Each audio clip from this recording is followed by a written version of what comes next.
Can't just be waving your knives like this, guys. Exactly. That's a bad thing happening.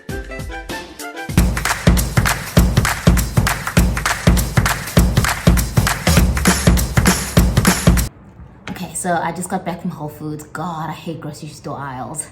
But I feel like I got everything she asked me to get, so now we just wait for her to arrive. So Afi has arrived and she's busy unpacking all the goodies. And we are going to start shortly. I'm going to do a proper introduction, but yeah, we're just getting set up now. Hi, so Afi is here. This is a proper introduction. This is my good friend and vegan chef, Chef Afi, and I'm going to link her bio at the bottom here. So she is joining me today to help me make a simple meal because I can't cook very well and none of this needs cooking. So can you tell us more about what we are making today? Awesome. Thank you, Taz, for having me. Today we are making a vegan tuna. There's no fish in it. It is actually going to be used. We're going to use garbanzo beans. So garbanzo beans and chickpeas are the same thing, depending on where you get them from. Some can say chickpeas, some can say garbanzo beans, and this one has both. But we're going to use this. We're going to use some vegan mayonnaise. We're going to use some relish. This is just regular sweet relish, that's all. We've got a pepper. We've got some salt. We're gonna add some garlic powder. And then we've got like a quarter of an onion. You don't need much because this is a small can. Okay. This is a small can and it will be very overpowering if you add too much onion. And then we also have a stalk of celery. If you don't have actually fresh celery, Taz, you can always use celery salt. It actually are the seeds. So wait, what is celery salt? So celery salt are the seeds from the celery. Okay. They have little seeds and they're really small. Do I find it in a jar like this? Because so it actually will be in the seasoning section. So if you go in the seasoning section of your store, whatever store you shop at, and you just look across, you'll see celery salt or celery seasoning. Nice. And that could be the replacement for actual fresh celery. I actually like fresh just because it's good and then you can sit there and crunch on it. Yeah. Okay, so we're gonna cut it up really fine, and then you're gonna add it to so let me your just wash chickpeas. my hands quickly. Awesome. Let's get started. So basically, what you're going to do is, you know what I forgot to tell you to do, but we don't. Leave that right there. Okay. We're going to pour the liquid out of the chickpeas. And I remember you calling the liquid something special. What is it? Oh my was God, it this is aquafaba. Okay. So I really want to save that. So let's save that for another one. Yeah. Yes. So let's just get a jar and then we're just going to pour the aquafaba, which is the liquid from the chickpeas. You can do a lot of things with that, guys. A lot. We'll do that on another video. So you're just gonna you're gonna hold the cap and just hold that and let all that liquid come out. Awesome.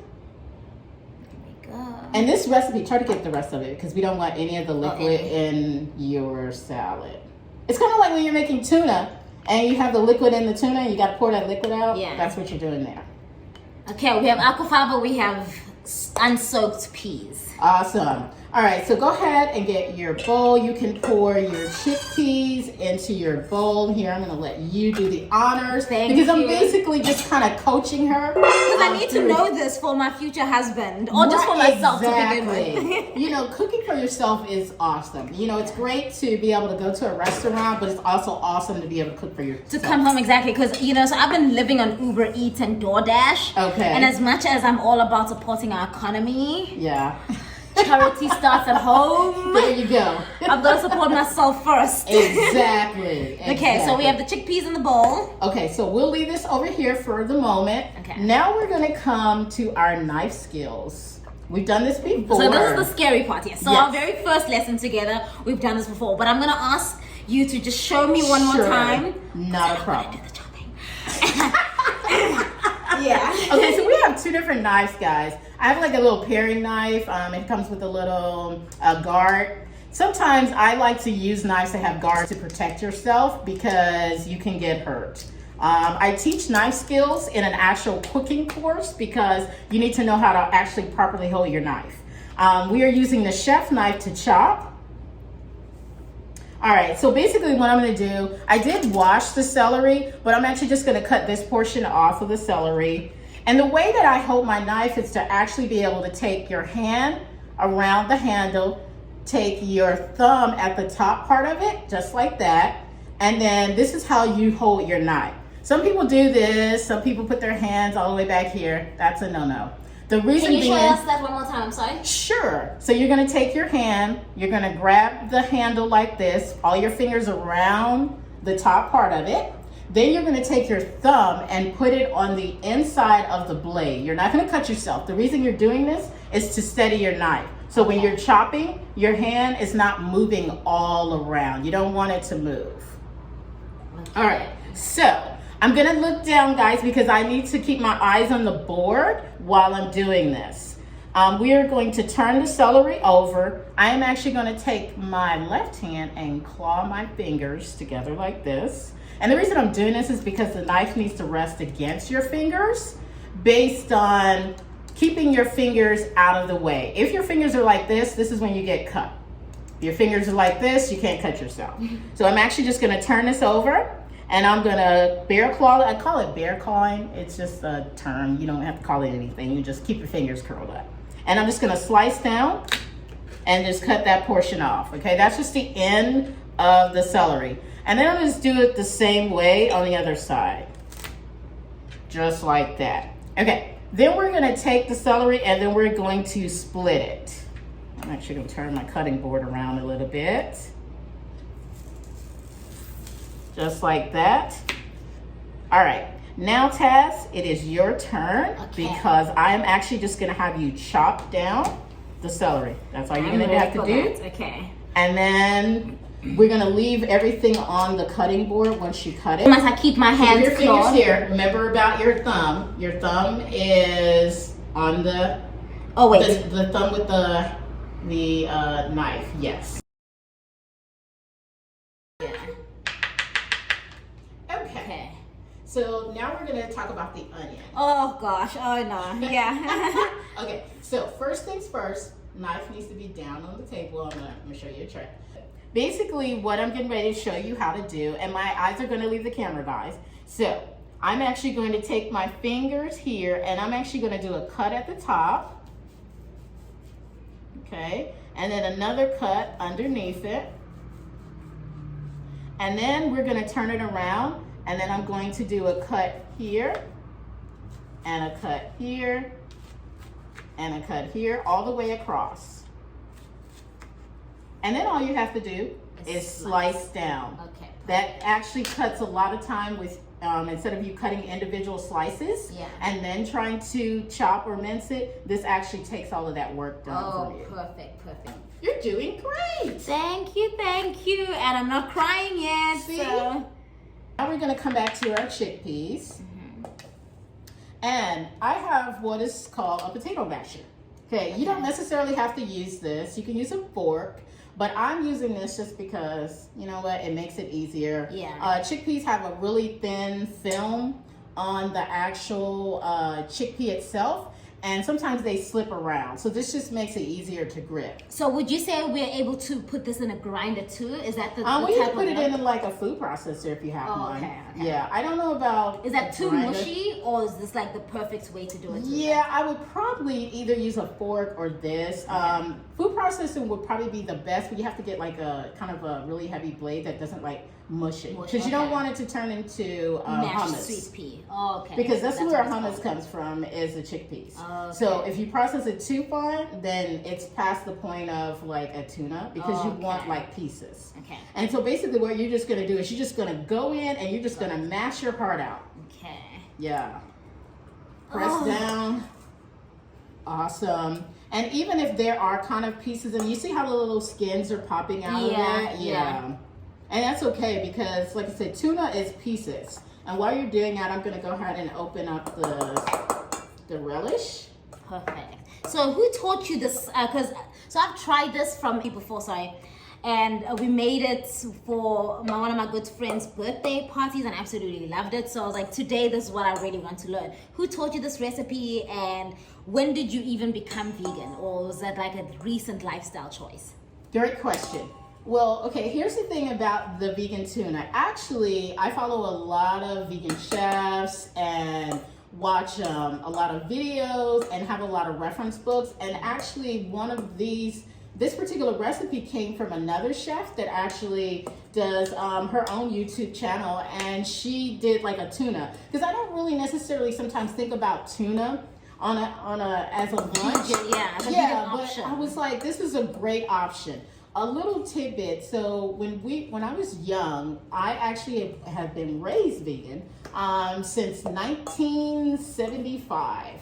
That might seem like a really long time. That's a long time to not have meat. It is. But there were not a lot of options back then. There are plenty of options now for you to choose from. So my mom used to get this product, and it's called Tuno. And it's a soy-based product that's like a soy protein, and then they kind of processed it and chopped it up and then put it in like a little tube. And that's what we used to use growing up as our version of tuna. Okay. That's awesome. You did good. That's good. Yeah. Okay. So you want to have some pieces in there. You don't want it to be too fine. You want it to be kind of nice like, kind of chunky. Exactly. So, me being around other people and still being vegan to this day, I've learned a lot from other people too, because there are a lot of things that I didn't know about. Like I learned about the aquafaba back in 2015 from someone who wanted me to do their cake with aquafaba, and they were like, "Do you know about that?" And I was like, "No, I don't." And I've heard that word a lot of times when you're cooking. I'm like, what is that? Where is she getting from? Okay. Exactly. So that's what it looks like, guys. I'll do a zoom in for you guys too. Awesome. That's great. Okay, so now here comes the fun part. You're going to take about 2 of the tablespoons of the mayo. It's just tablespoon size. This is kind of like a tablespoon size. Okay.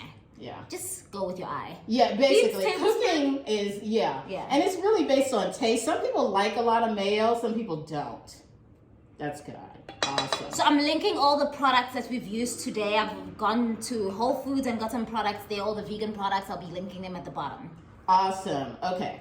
So since we don't want to taint our relish, so we're going to use, let's get a spoon. You know, I was getting ready to show you guys something that was not a good thing, because sometimes chefs do all kind of crazy things. And you're not going to be doing those crazy things when I'm alone anyway, so. I was getting ready to use my knife, guys. Y'all already know. Okay. All right, so basically what we're going to do is like 2 spoonfuls of relish. If you want it sweeter, you can add that, or you can add a little bit more sugar. Okay. And I do like my, and then I'll just mix? Yes. Or must I put the salt? So you're going to put your salt in, and then you're going to add your please. vegetables. Yes. And the salt and the pepper, guys, is based on taste. I don't really like measure that. I do it all based on how I like my food. So when you're doing those kind of things, I kind of do it to taste. On the garlic powder, I probably do like maybe 1/4 of a teaspoon, which is probably like a half a shake or something. Get in a little bit more. Yeah. A little bit more. Awesome. Okay. So, you know, back in the day when like our parents used to cook, they never used like measuring spoons. They just knew how to measure everything. Now, when it comes to culinary, I don't use a measuring spoon for a lot of things that I do. But when it comes to baking, I do, because baking is precise. It is math and science. So see, that's how my mom taught me how to cook. She was just like, just add some of this.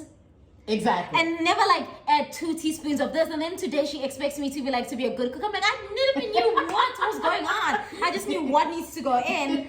But I mean, she's an amazing cook. Like, that's awesome. She is an amazing cook. Okay, so now you can go ahead and start adding some of your celery and onions. Like a handful or Yeah, you can take maybe like a handful. Okay. And then add a little bit of your onions with that. And like I said, we're not going to use all of that, because that's kind of awesome. And all you're going to do is just stir that up, guys. This is like the simplest, like 15-minute. This could be a lunch. It could be a dinner. And like it's already smelling so good just because of the celery and the onion. And then here's the thing, guys. Like, say you want to put it on a sandwich. You could just get some bread, get some lettuce, tomatoes.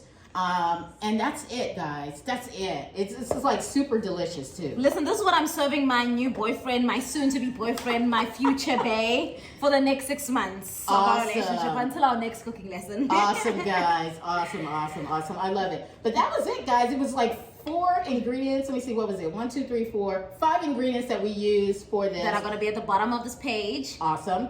And it took like 15 minutes to make, guys. And like I said, you can prep your vegetables either a day ahead of time if you just are short on time, or if you choose not to use the fresh celery, you can always get celery seed.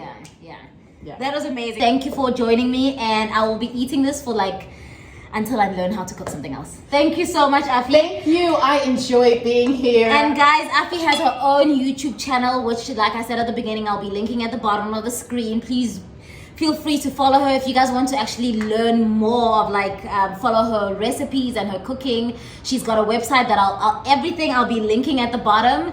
And yes, we will see you again soon. Yes, you will. Thank you. Awesome.